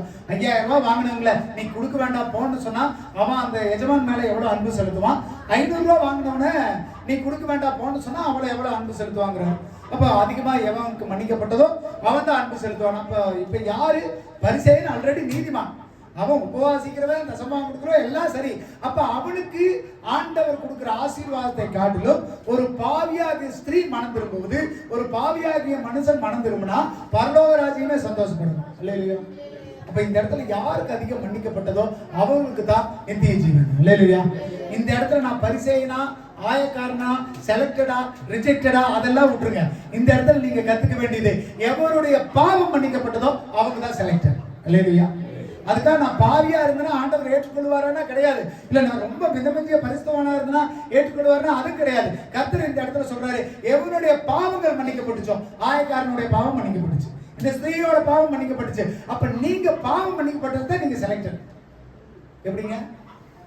பாவம் அதை விட்டுட்டு எவ்வளோ நாள் ஆராதனைக்கு வந்தாலும் சரி, என்ன பாடினாலும் சரி, கர்த்தருக்கு நீங்க என்ன கொடுத்தாலும் சரி, உங்களுடைய பாவம் உங்களுக்குள்ள வச்சுக்கிட்டே இருக்கிறீங்க. பாம்பு எவ்வளவுதான் கொஞ்சம் கொஞ்சம் வளர்ந்தனாலும் அதோட நாவு கீழே என்ன இருக்குமா? ஒரு நாள் தீண்டுச்சுன்னா கதை முடிஞ்சு வச்சு. மனுஷ வாழ்க்கை அப்படிதான் இருக்கு. பார்க்கறதுக்கு எவ்வளவுதான் கண்ட்ரோல் பண்ணி இருப்பாங்க. ஐயோ நான் இன்னைக்கு திட்டக்கூடாது, மற்றவங்களை எதிர்த்து பேசக்கூடாது, நான் பொய் பேசக்கூடாது, அவனை அடிக்கக்கூடாது, எல்லாம் சரி. ஆனா விஷம் உள்ளுக்குள்ள இருந்துகிட்டே இருந்தா அது ஒரு நாள் என்னதான் பண்ணியாக வெளியே வந்து யாரோ ஒருத்தர் கொத்தி தான் தீரு, விஷம் வெளியே வந்துதான். உங்க பாவம் மன்னிக்கப்படலைன்னா நீங்க செலக்டர் கிடையாது, நீங்க ரிஜெக்டர். இப்ப நீங்க அவனா இருக்கணுமா இல்ல இவனா இருக்கணுமா? யாரா இருக்கணுங்க? சொல்லுங்க, அவனா இவனா? இவனுக்கு என்ன நடந்ததுங்க? பாவம் மன்னிக்கப்பட்டது. அல்லேலூயா. ரெண்டு பேரும் ஒருத்தர் தான், ரெண்டு பேரும் சர்ச்சுக்குள்ள வந்தவங்க தான், ரெண்டு பேரும் ஜெபிக்க வந்தவங்க தான். ஒருத்தருக்கு பாவம் மன்னிக்கப்பட்டது, ஒருத்தருக்கு பாவம் மன்னிக்கப்படல. கர்த்தரவே மேல கிருபையா இருக்கிறவருக்கு மன்னிப்பு ஏற்பட்டுச்சு. கர்த்தர் எவனுடைய பாவங்களை மன்னிக்கிறாரோ, எவனுடைய அக்கிரமங்களை என்ன இருக்கிறாரோ அவன் தான் பாக்கியவான். அல்லேலூயா. முதலாவது என் பாவம் மன்னிக்கப்படணும் ஆண்டவரேன்னு கேளுங்க. இல்லையா? அப்ப நான் அவனா இவனா, நான் பெரியவனா நீ பெரியவனா சபைக்குள்ள கிடையாது. உண்மையிலேயே எவனுடைய பாவம் மன்னிக்கப்பட்டதோ அவன் தான் உண்மையான கிறிஸ்தவன். இல்லையா? பாவம் மன்னிக்கப்படாத அளவுக்கு நம்ம பெயர் கிறிஸ்தவர்கள் பரிசேய மாதிரி வெளியே வந்துட்டு அங்கீகாரத்தோட பந்தாவா தெரிஞ்சுக்கலாம். ஆனா உள்ளுக்குள்ள கர்த்தர் பாவத்தை மன்னிச்சாருன்னு எனக்கு தெரியுமா? ஸ்டீபன் என்ன பாவத்தை கர்த்தர் மன்னிச்சிட்டாருன்னு எனக்கு தெரியுமா? கர்த்தருக்கு ஸ்டீபனுக்கு தான் தெரியும். இல்லையா? எனக்கு தெரியாது. அப்ப நான் பார்க்கும்போது என்ன நினைப்பேன்? அவர் பாடுறாரு, ஜெபம் பண்றாரு, ஆராதிக்கிறாரு நினைப்பேன். பாவம் மன்னிக்கப்படாம நீங்க என்னதான் படுத்து விட்டாலும் நீங்க ரிஜெக்டட், நீங்க செலக்டட் கிடையாது, நீங்க டிஸ்குவாலிஃபைட், தகுதி நீக்கம் செய்யப்படுவீர்கள். இல்லையா? அதனால வெளியரங்கமா கிடையாது. பரிசேயன் போல வெளியரங்கமா இருக்கிறது மட்டும் முக்கியம் கிடையாது. உள்ளுக்குள்ள உங்க பாவம் மன்னிக்கப்பட்டதா அப்படிங்கறத கேட்டு தெரிஞ்சு கொள்ளுங்க. இல்லையா? எவனுடைய பாவங்கள் மன்னிக்கப்பட்டதோ அவனே கிறிஸ்துவ வாழ்க்கையை செலக்டட், அவன் மட்டும் தான் நித்திய ஜீவனுக்கு தகுதி. அப்ப ஆண்டவர் தகுதியற்றவர்களா மாற்றுவதற்கு ஒரே காரணம் உன் பாவம் மன்னிக்கப்பட கிடையாது. பாவம் மன்னிக்கப்படலைன்னா காரணம் நீ அறிக்கையிட கிடையாது, நீ ஒப்புரவாக கிடையாது. எவ்வளவு ஒரு பாவத்தை அறிக்கையிட்டு அதை விட்டு விடுகிறானோ, திரும்ப அந்த பாவத்தை தொடக்கூடாது, திருப்பி கூட பார்க்க கூடாது, அவன் தான் நீதிமானாக்கப்படுவான், அவனுக்கு தான் நித்திய ஜீவன். இல்லையா?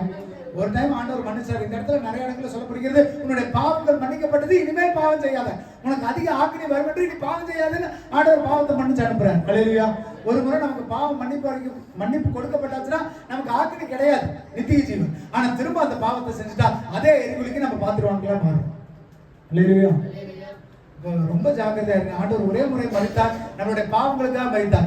இரண்டு நபர்களை இன்னும் கொஞ்சம் புரியுற மாதிரி சொல்லணும்னா நிறைய இடங்கள்ல ஆண்டவரோட ஊழியம் செஞ்ச யூதாஸ் ஒருத்தர் தான், ஆண்டவரோட சிலுவையில் அடைக்கப்பட்ட கள்ளன் ஒருத்தர் தான். கூடவே ஊழியம் செஞ்ச யூதாஸ் மனம் திரும்பல. அவன் வந்துட்டு என்ன பண்ணா, அவன் எப்படி துணிகரமா பாவம் செஞ்சான். ஆனா ஆண்டவரோட தொங்குன கள்ள என்ன பண்ணா, மனம் திரும்பினா. ஆண்டவரே நான் பாவிதான், கடைசி நேரத்துல என்னை நினைத்துக் கொள்ளும்னு அவன் கேட்டான். அல்லேலூயா. இப்ப என்னாச்சு? ஆண்டவரோட ஊழியம் செஞ்ச அவன் அல்ல, சிலுவையில் அடிக்கப்பட்ட கள்ளன் இவனே என்னாகப்பட்டான், தெரிந்து கொள்ளப்பட்டான். இல்லையா? நான் வாழ்ந்தது பயங்கரமா வாழ்ந்துங்க, ஊழி செய்யற காலத்துல அப்படி இருந்துங்க, வாலிப பிரயாணத்துல எப்படி இருந்துங்க, நல்லா செஞ்சுங்க, எல்லாம் ரைட்டு. ஆனா கடைசியில் யூதாஸ் மாதிரி என்ன பிரயோஜனம்? ஆண்டவர் கூடவே சஞ்சரிச்சு ஆண்டவர் ஒரு வழியில போறாரு, இவன் ஒரு வழியில போறான். அவன் அல்ல, இவனே. யாரு? இந்த சிலுவையில தொங்கின கள்ள சொல்றான், ஆண்டவரே நான் பாவிதான், ஆண்டவரே நீர் உண்மையான தேவகுமாரனுங்கிறத நான் நினைக்கிறேன், நீங்க வரும்பொழுது உடைய ராஜ்யத்துல நீ நினைத்துக் கொள்ளுங்க. அவனுடைய பாவம் மன்னிக்கப்பட்டுச்சு. அல்லேலூயா. அப்ப கர்த்தருக்கு எல்லாரும் ஈக்குவல் கிடையவே கிடையாது. எவனுடைய பாவங்கள் மன்னிக்கப்பட்டதோ அவன் தான் ஆண்டவருடைய வலது பரிசுல நிக்க முடியும். சும்மா எல்லாரும் போய் நிற்கலாமா? நிக்க முடியாது. அப்ப அந்த பாவத்தை மன்னிக்க கேளுங்க. இன்னொரு நபர் இருந்தாங்க, யோனா ஆண்டவர் சொன்னதை விட்டுட்டு தர்சீசின் கப்பல்களை குடிச்சு போனான். ஆண்டவர் சுகத்தை கொடுப்பார், ரட்சிப்பு கொடுப்பார், அந்த தேசத்தை காப்பாற்றணும்னு சொன்னே எனக்கு பயங்கரமான கோபம். ஊழியனுக்கு மனஸ்தாபம் வந்துருச்சு. என்னப்பா ஆண்டவர் இந்த நாட்டை அழிக்க மாட்டேங்கிறாரு. இன்னொரு சைடு பேதுரு ஆண்டவரை மறுதளிச்சான். ஆண்டவர் அப்பா எனக்கு யாருன்னு தெரியாதுப்பா, அந்த ஆளை எனக்கு யாருன்னு தெரியாது, சபிக்கவும் சத்தியம் பண்ணவும் தொடங்கினான். ஆனா கடைசியில ஆண்டவருக்காக ரத்த சாட்சியா மறிச்சான். மனம் திரும்பினான். அல்லேலூயா. யோனா மனஸ்தாபப்பட்டான், பேதுரும் மனம் திரும்பினான். அல்லேலூயா. அப்ப யோனா அல்ல, அவன் அல்ல, இவனே என்ன ஆக்கப்பட்டான்? நீதிமானாய் மாற்றப்பட்டான். அல்லேலூயா. அப்ப கர்த்தர் ரெண்டே கேட்டகரி வச்சுக்கிறார். நீ அவனா இல்ல இவனானா? நீங்க நிக்க வேண்டிய கேட்டகரி என்னதுங்க? இவன்கிற கேட்டகரியில நீங்க நிக்கணும். அப்படி நின்னீங்கன்னா உங்களுக்கு நித்திய ஜீவன், உங்களுக்கு பரலோக ஆண்டவர் சந்தோஷப்பட்டு உங்களை ஏற்றுக்குவார். அப்ப வெளியரங்கமான பரிசுத்தமோ வெளியரங்கமான கிறிஸ்துவ வாழ்க்கையோ இல்ல, உள்ளுக்குள்ள நீங்க உண்மையிலேயே நேசிக்கிறீங்களா ஒருத்தரை? வெளியே வாங்கன்னு சொல்லிட்டு உள்ளுக்குள்ள மனசுல நீங்க முறுமுறுத்துக்கிட்டு இருக்கிறீங்களா? வெளியே சிரிச்சு பேசிட்டு உள்ளுக்குள்ள திட்டிட்டு இருக்கிறீங்களா? வெளியே வாங்கன்னு பேசிட்டு அந்த இடத்துல அவன் கிடக்குறா அவளுக்கு என்ன, இதெல்லாம் கர்த்தர் பார்த்துக்கிட்டு இருக்கிறார். கர்த்தருக்கு நீ வெளியரங்கமா பண்ற எதுவுமே நிரந்தரம் கிடையாது. ஒரே வார்த்தையில சொல்லுவார், பரலோக ராஜ்யத்துல போகும்போது 2 பேர் சர்ச்சுக்குள்ள இருக்கிற ஒரு 10 பேர் நின்றுட்டு இருப்பாங்க. ஒரு 5 பேருக்கு சொல்லுவார், என்ன பண்ணுவாரு? ஏப்பா அவங்க இல்ல நீ வாங்குவாரு. பக்கத்துல இருந்து கேட்பாங்க, ஆண்டவரே நாங்களும் தானே ஜெபிச்சோம், நாங்களும் தானே ஆராய்ச்சோம், நாங்களும் தானே ஞாயிற்றுக்கிழமை ஆராதனைக்கு வந்தோம், பக்கத்துலயே தானே உட்கார்ந்து இருந்தோம் அப்படிம்பாரு. அவன் அல்ல இவன் தானே ஆண்டவர் சொல்லிடுவார். காரணம் என்ன? இவனுடைய பாவங்கள் மன்னிக்கப்பட்டது, அவர்களுடைய பாவங்கள். காரணம் என்னன்னா, பாவம்னு தெரிஞ்சு அதை ஆண்டவர்கிட்ட சொல்லல, ஆண்டவர்கிட்ட அப்ரூவல் ஆகல, ஆண்டவர்கிட்ட வந்துட்டு விட்டு கொடுக்கல, மனம் திரும்பல, ரசிக்கப்படல, பாவத்தோடவே அவர்கள் மாண்டு போனார்கள். பரலோக ராஜ்யம் அவர்களுக்கு கிடையாது. இல்லையா? இந்த கதையில இவ்வளவு பெரிய கதை நான் எதுக்கு தெரியுமா சொல்லிட்டு இருக்கிறேன்? புதன்கிழமை ஒரு நிகழ்வு நடந்தது. என்ன நடந்ததுன்னு பாத்தீங்கன்னா, சரி நீங்க மட்டும் இருக்கிறனால நேரடியாக சொல்லிடுறேன். ஆளை மறைச்சு சொல்லலாம்னு நினைச்சேன். இல்ல நீங்க இப்படி சொல்றது உங்களுக்கு ஆவிக்குரிய வாழ்க்கைக்கு உதவியா இருக்கு. புதன்கிழமை ஒரு வீட்டு கூட்டத்துக்கு போக வேண்டியது இருந்தது. நான் 6 மணிக்கோ வர சொல்லியிருந்தாங்க. வேற இருந்து ரொம்ப தூரம் போக வேண்டியது இருந்தது. 6 மணிக்கு வர சொன்னாங்க. ஒருத்தர் 6:30 மணிக்கு வர்றாங்க, ஒருத்தர் 6:45 வர்றாங்க. 7 மணிக்கு போனா ஒருத்தர் குளிச்சுக்கிட்டு இருக்கிறாரு. இதோ வந்துடுறாங்கன்னு எல்லாம் கிளம்பி ஒரு 7:30 வண்டி எடுத்தா வண்டிக்குள்ள ஒருத்தர் சொல்றாரு, அடுத்த வாரம்ல இப்படி பண்ணாதீங்க, என்ன பண்ணுங்க, வரலின்னு சொன்னா அவங்கள விட்டுட்டு நிறுத்திட்டு நீங்க பாட்டுக்கு வாங்க, அவங்க தான் வர வேண்டாம் அப்படின்னாங்க. அப்பதான் ஆண்டவர் சொல்றாரு, அவன் அல்ல இவனே தான் ஆண்டவர் சொன்னாரு. எவனே? நான் வேலைக்கு போயிட்டு வந்தாலும் 7 மணி ஆனாலும் ஒரு டீ கூட குடிக்காம அடிச்சு விழுந்து துணியை மாத்திட்டு ஓடி வந்தாங்க தெரியுமா? 4 மணிக்கு வந்து உட்காந்து ரெடியானவங்க கிடையாது. நான் என்னதான் பண்ணாலும் ஊழியத்துக்கு போகணும்னு சொல்லி எங்க இருந்தோ வண்டி எடுத்து ஓடி வந்து வண்டிக்குள்ள ஏறி உட்காந்தாங்க தெரியுமா? அவனை தான் கருத்திருக்காங்க. அல்லேலூயா. நீ உத்தமனா சன்மார்க்கனா நீதிமானா காட்டிக்கிட்டு ஊழியத்துக்கு வரவன் நீ பெரியவன் கிடையாது. எனக்கு என்ன முடிச்சாலும் ஐயோ இன்னைக்கு நான் போய் ஆகணும். அது இன்னும் தெளிவா சொல்றாரு. ஸ்ரீமண்ண வந்துட்டு 6:45 தான் வர்றாரு. வீட்டுக்கிட்ட வண்டி நிக்குது. அப்பதான் குளிக்கிறாரு. ஆனா அப்பதான் வேலை முடிச்சு தண்ணி கூட குடிக்க கிடையாது. குளிச்சு முடிச்சுன்னு ஓடியாராரு. எதுக்கு?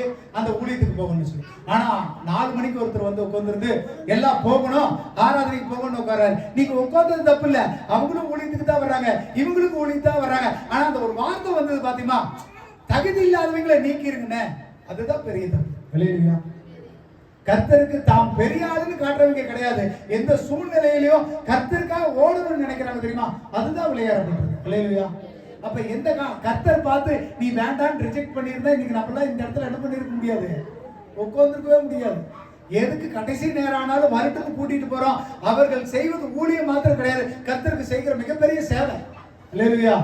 ஊழியம் போய் 7 மணிக்கு டான் ஆரம்பிக்கிறத காட்டிலும் வர்றவங்களை கூட்டிட்டு போய் ஆராதிக்கிறதா மிகச்சிறந்தது. ஏன் ஒரு சில நேரம் விடவே மாட்டேங்கிறாங்க. எனக்குமே அது பாவமா தான் இருக்குது. வெள்ளிக்கிழமை நாள் மணிவேல் வந்தே ஆகணும்னு ஒரு அம்மாவுக்கு வந்துருக்குது. எனக்கு கஷ்டமா தான் இருக்குது. அவங்களுக்கு ஒரே நாள் தான் லீவ் இருக்குது, அவங்க விட மாட்டேங்கிறாங்களேன்னு சொல்லி. ஆனா என்ன பண்றது, அவங்க விருப்பம், அவங்க கேட்கறாங்க, எப்படியா குடும்பமா வருதுமே. காரணம் என்னன்னா அவங்க உங்க வீட்டுக்கு வந்து பழகிட்டாங்க, ஜோம் பண்ணி பழகிட்டாங்க, எங்க வீட்டுக்கு கூப்பிடணுமே, எங்க வீட்டுக்கு வரணுமேன்னு விருப்பப்படுறாங்க. இல்லையா? அப்ப கர்த்தருக்கு யார் தெரியுமா வேணும்? உள்ளத்துல அன்பு இருக்கிறவங்க, வெளி வேஷம் போடுறவங்க கிடையாது. அப்ப கர்த்தர் எனக்கு இந்த வார்த்தையை நல்லா உணர்த்தினாரு. அப்போ நம்ம வராதவங்களை விட்டுட்டு போயிடலாமா, நம்ம தகுதி நீக்கம் பண்ணிடலாமாண்ணா? கர்த்தர் பார்த்து தகுதி நீக்கம் பண்ணியிருந்தா இன்னைக்கு ஒருத்தர் கூட இன்னைக்கு நம்ம இங்க உட்கார்ந்துருக்க மாட்டோம். இல்லையா? அவரு பாவம் சேர்த்துக்கிட்டு இருக்கிறனால இன்னைக்கு நம்ம உட்கார்ந்துட்டு இருக்கிறோம். அது எதுக்குன்னா நம்மளுடைய பாவம் மன்னிக்கப்படுவதற்காக. இல்லையா? அப்ப நான் வெளியே பாக்குறதுக்கு எல்லாமே நான் நல்லவனா காட்டுவதை காட்டிலும் கர்த்தருக்கு நீங்க நல்லவனா இருக்கிறீங்களா? இல்லையா? அவன் அல்ல, இவனே நீதிமானாக்கப்பட்டவன். யாருங்க? கர்த்தருக்காக உண்மையாய் ஓடுகிறவர்கள். அவர்களுக்கு தான் நித்திய ஜீவன், அவருக்கு தான் நித்திய கிரீடம். நேரம் கிடைக்குது, சமயம் கிடைக்குது. இன்னைக்கு நேரம் கிடைச்சது, நான் 5 மணிக்கு வந்தேன். ஒருவேளை நேரம் கிடைக்கலன்னா ஐயா வரலன்னு சொல்றது அவங்களா இவங்களா? யார் சிறந்தவங்க? எந்த சூழ்நிலையிலும் கர்த்தரை விட்டு விலகாதவர்களே சிறந்தவர்கள். அல்லேலூயா. சூழ்நிலை சந்தர்ப்பம் வாய்ச்சா மட்டும் தான் ஊழியம் செய்வேன், சூழ்நிலை சந்தர்ப்பம் வாய்ச்சா மட்டும் தான் ஆராதனைக்கு வருவேன், இல்லைன்னா நான் வரமாட்டேங்கிறீங்க எத்தனை பேர்? அவங்கள கர்த்தர் ரிஜெக்டட் லிஸ்ட்ல வச்சிருப்பார். ஜாக்கிரதையா இருக்கு. அப்ப எந்த சூழ்நிலை வந்தாலும் சரி, எந்த போராட்டம் வந்தாலும் சரி, அவர் அதுதான் ஆண்டவர் சொல்றாரு. 3ஆம் மணி வேலை வந்தவன், 6ஆம் மணி வேலை வந்தவன், 9ஆம் மணி வேலை வந்தவன், எல்லாத்துக்கும் ஒரே குடி. காரணம் என்ன தெரியுமா? கர்த்தர் அவன் மனசை தான் பாக்குறாரு, அவனுடைய பெர்ஃபார்மன்ஸை வெளியே பாக்கல. இல்லையா? அப்ப நீங்க போய் கேட்காதீங்க, ஆண்டவரே அவன் என்ன, அவன் மட்டும் செலக்டட் நான் ரிஜெக்டடான்னு கேட்காதீங்க. கூலி கொடுக்கறது யாரு? ஆண்டவர் கொடுக்குறாருங்க. அவர்கிட்ட போய் கேட்பீங்களா? ஏன் அவனை செலக்ட் பண்ணீங்க, நீ ரிஜெக்ட் பண்ணீங்கன்னு கேட்பீங்களா? உங்க உள்ள நல்லா இருந்திருந்தா, நீங்க பரிசுத்தவான்களா இருந்தா நீங்களும் செலக்டட். எதுக்கு மத்தவங்க மேல பொறாமப்படுறீங்க? மத்தவங்க மேல ஏன் வெறி கொள்றீங்க? மத்தவங்க மேல ஏன் அடக்க மாட்டாம கோபம் வருது? அவனுக்கு ப்ரமோஷன் கிடைக்குது, அவனை 4 பேர் வாழ்த்துறாங்கன்னா அவன் ஹார்ட் ஒர்க் பண்ணான், அவன் முயற்சி பண்ணான், அவன் அதுக்காக ஓடுனான். லட்சியத்துல ஓடி முதல் பரிசு பார்த்து 2வது பரிசு வந்தவன் ஏன்டா நீ முதல் பரிசு வாங்கினு கேட்க முடியுமா? அவன் அதுக்காக எவ்வளவு டெடிகேஷனா இருந்திருப்பான், எவ்வளவு தியாகம் பண்ணியிருப்பான், எவ்வளவு முயற்சி பண்ணியிருப்பான். ஒரு கதை நடந்தது. உசேன் போல்ட்ங்கிறவரு ஒரு 6-7 முறை ஒலிம்பிக் பதக்கத்தை பயங்கரமா வென்றாரு. அவர் மாதிரி ஓடவே இருக்க ஆளே இல்லைனாங்க. அடுத்த கடைசி பந்தயத்துல அவர் ரிட்டையர்ட் ஆகிறதுக்கு முன்னாடி ஒரு பந்தயத்துல என்னாச்சுன்னா, அவரை இன்னொருத்தர் ஜெயிச்சிட்டான், அமெரிக்க வீரர். பாத்தீங்கன்னா சும்மா ஒரு பிராக்ஷன் ஆஃப் செகண்ட் கண்ண மூடி முடிக்கிறதுக்குள்ள அவன் ஃபர்ஸ்ட் வந்துட்டான். ஓடுனோடனே தான் பெரியவங்கிற கௌரவம் செலுத்தல. அந்த ஃபர்ஸ்ட்ல 6 வருஷமா ஜெயிச்சா தெரியுமா, அவன் கால்கிட்ட போய் மண்டி ஓட்டு வணக்கம் சொல்றான். காரணம் என்ன தெரியுமா? அவன் 6 வருஷம் ஜெயிச்சுவன், அவனை ஜெயிச்சுட்டே தலக்கணம் வரல, அவனை ஜெயிச்சிட்டமேங்கிற ஒரு திமிரு வரல. அவனுக்கு மரியாதை செலுத்திட்டு அவன் அந்த பிரைஸையும் வாங்கினான். அப்படி நம்ம என்னைக்குமே மற்றவனை பார்த்து பொறாமப்படுறதுனாலயோ, மற்றவனை பார்த்து நம்ம வெறி கொள்றதுனாலயோ மூர்க்க வெறி வந்துடுது ஒரு சில நேரத்துக்கு. அவனை அடிக்காம விட மாட்டேன் அப்படிங்கிற ஒரு கோபம். எதுக்கு? அவன் நல்லா வாழ்றான், சம்பாதிக்கிறான், சந்தோஷமா குழந்தை குட்டிங்களோட இருக்கா, நல்லா வாழ்றான். ஆனா அவனுக்கு பார்த்தா நம்ம பொறாம தாங்கவே முடியல. என்ன பண்ண மாட்டேங்கிறான்? நான் ஒண்ணு கேட்டா கொடுக்க மாட்டேங்கிறான், நான் ஒண்ணு சொன்னா செய்ய மாட்டேங்கிறான். அதை எல்லாம் விட்டுருங்க. கர்த்தர் வெளியரங்கமா நீ சிரிச்சு பேசுறதையோ, வெளியரங்கமான அலங்காரத்தையும் பார்க்கல. உள்ளுக்குள்ள நீங்க பரிசுத்தவான்களா இருக்கிறீங்களா? அவனா இருக்க விரும்பாதீங்க. கர்த்தர் இவனை தான் செலக்ட் பண்றாரு. இல்லையா? அந்த இவன் பாவம் மன்னிக்கப்பட்டவன், பரிசுத்தமானவன், கர்த்தருக்கு பிரியமானவன், கர்த்தரை சிநேகிக்கிறவன். அந்த ஸ்திரீ என்ன பண்ணா? சும்மா ஆண்டவர் வந்துட்டாரு வெளியிருந்து பார்த்துக்கிட்டு இருக்கல, பக்கத்துல போயிட்டான், அழுகிறான், காலை துடைக்கிறான், தலைமையில துடைக்கிறான், தைலத்தை பூசுறான். பக்கத்துல உட்கார்ந்தீங்கன்னா தான் நீங்க பரிசுத்தவான்கள். தூரத்திலே நின்றுகிட்டு, சபைக்கு வெளியே நின்றுகிட்டு, ஆண்டவரே பாவியாகிற என் மேல் கிருபியாரு, கிளம்பு. அடுத்த வாரம் வெளியே நின்று பாவியாகிற என் மேல் கிருபியாரு. நீங்க உங்க பாவம் பண்ணிக்கப்படுமா? அப்படி சொன்ன உடனே ஆண்டவரை வெளியே நின்று நான் ஜெபம் பண்ணி போயிடுறேன் ஆண்டவரே. இந்த ஸ்திரீ என்ன பண்ணா? பக்கத்துல பாதத்துல வந்து உட்கார்ந்தா. எப்ப ஆண்டவருடைய சமூகத்துல உட்காரீங்களோ அப்பதான் உங்க பாவம் மன்னிக்கப்படும். சும்மா போற போக்குல ஜெபம் பண்ணிக்கிட்டு ஆண்டவர் தான் பாவியேன்னு சொல்லிட்டா நம்மளை மன்னிச்சிடறாரு, நம்மளை ஏற்றுக்கொள்வாருன்னு நினைச்சீங்கன்னா அது நடக்காது. இல்லையா? அவருடைய சமூகத்துல உட்காருங்க, கண்ணீர் சிந்துங்க, தொடைங்க, அவர் பாவத்தை பிடிங்க, அப்பதான் உங்க பாவம் மன்னிக்கப்படும். இல்லையா? அப்ப கர்த்தர் வந்துட்டு செலக்ட் பண்றதுக்கு 2 கேட்டகரி. ஒருத்த பாவம் மன்னிக்கப்பட்டவன், ஆண்டவருடைய சமூகத்துல தன்னை தாழ்த்துகிறவன். இன்னொருத்த யாருங்க? நான் எல்லாத்துலயும் பர்ஃபெக்ஷனா இருக்கிறேன், ஆனாலும் கர்த்தருக்கு பிரியமில்லாதவனா இருக்கிறேன். கர்த்தருக்கு பிரியமுள்ளவன், பாவம் மன்னிக்கப்பட்டவனே நித்திய ஜீவனுக்கு தகுதி உடையவன், அவனா மாற நீங்க விரும்புங்க. இல்லையா? வார்த்தைகளை கற்றுக்கொள்ளுங்கள். கர்த்தர் உங்களை ஆசீர்வதிப்பார். இல்லையா? எழுந்திருப்போம், ஜெபிப்போம். ஸ்தோத்திரிக்கிறோம், ஸ்தோத்திரிக்கிறோம், ஸ்தோத்திரிக்கிறோம், ஸ்தோத்திரிக்கிறோம், ஸ்தோத்திரிக்கிற கர்த்தாவே, துதிக்கிறோம், துதிக்கிறோம், துதிக்கிறோம், துதிக்கிறோம், துதிக்கிறோம். ஆண்டவரே நல்ல தகப்பனே ஸ்தோத்திரிக்கிறோம், துதிக்கிறோம். இந்த ஆசீர்வதிக்கப்பட்டதான் ஆண்டவரே நல்ல ஓய்வு நாளுக்கு நமக்கு நன்றி. கர்த்தாவே நாங்கள் கேட்ட வார்த்தையின் பிரகாரம் ஆண்டவரே ஸ்தோத்திரம். நாங்கள் ஆராதனைக்கு வந்து ஜெபிச்சும் உங்களுடைய சமூகத்துல சூழ்ந்திருந்தோம். ஆண்டவரே நாங்க தகுதியற்றவர்களா நாங்க போயிடுறோம். ஆண்டவரே நிறைய நேரங்களில் நாங்கள் தகுதி பெற முடிவதில்லையப்பா. கர்த்தர் எங்களை தகுதி உடையவர்களா மாற்றுங்க. கர்த்தாவே எங்கள் பாவங்கள் மன்னிக்கப்பட மாற்றுங்க. உங்களுடைய சமூகத்தில் அந்த ஸ்திரீ காத்திருந்தது போல ஆண்டவர் உங்களுடைய சமூகத்தில் ஆண்டவரே ஸ்தோத்திரம் எங்கள் காத்திருக்க கர்த்தர் கிருபை செய்யுங்க. நாங்கள் வந்தவர்கள் ஒவ்வொருவரையும் ஆண்டவர் கர்த்தர் பேராக தொட்டு ஆசீர்வதிங்க. எங்களுடைய பாவங்கள் மன்னிக்கப்பட்டு கர்த்தாவே நீங்கள் சேர்த்துக் கொள்கிற கேட்டகரியில நாங்க வரட்டப்பா. எங்களுக்குள்ள ஏதாவது குறைவுகள், குற்றங்கள், அக்கிரமங்கள், பாவங்கள், மீறுதல்கள் இருந்தா கர்த்தர் ஒரு விஷயம் மன்னிச்சிருங்க. இந்த நாட்டில் கூடி வந்திருக்கிற ஒவ்வொருவரையும் கர்த்தர் ஆசீர்வதிங்க. அவங்க பிள்ளைகள், பெற்றோர்கள், உற்றார், உறவினர், நண்பர்கள் இயேசுவின் நாமத்தினால ஆசீர்வதிக்கப்பட்டிருக்கட்டும். கத்த சமாதானமா திரும்பி செல்லட்டப்பா. மாலையில் நடக்கிறதான இரண்டாம் ஆராதனை கத்த பொறுப்படுத்திக் கொள்ளுங்க. வர தடைப்பட்டவர்கள் வந்து கலந்து கொள்ள கத்த கிருபை செய்யுங்க. தேவ சமாதானம், அன்பு, தயவு, கிருபை இருக்கட்டும். கத்த வழி நடத்துங்க, ஆசீர்வதிங்க. இயேசு மூலம் ஜெபிக்கிறோம் நல்ல பிதாவே, ஆமென். அல்லேலூயா, அல்லேலூயா, அல்லேலூயா.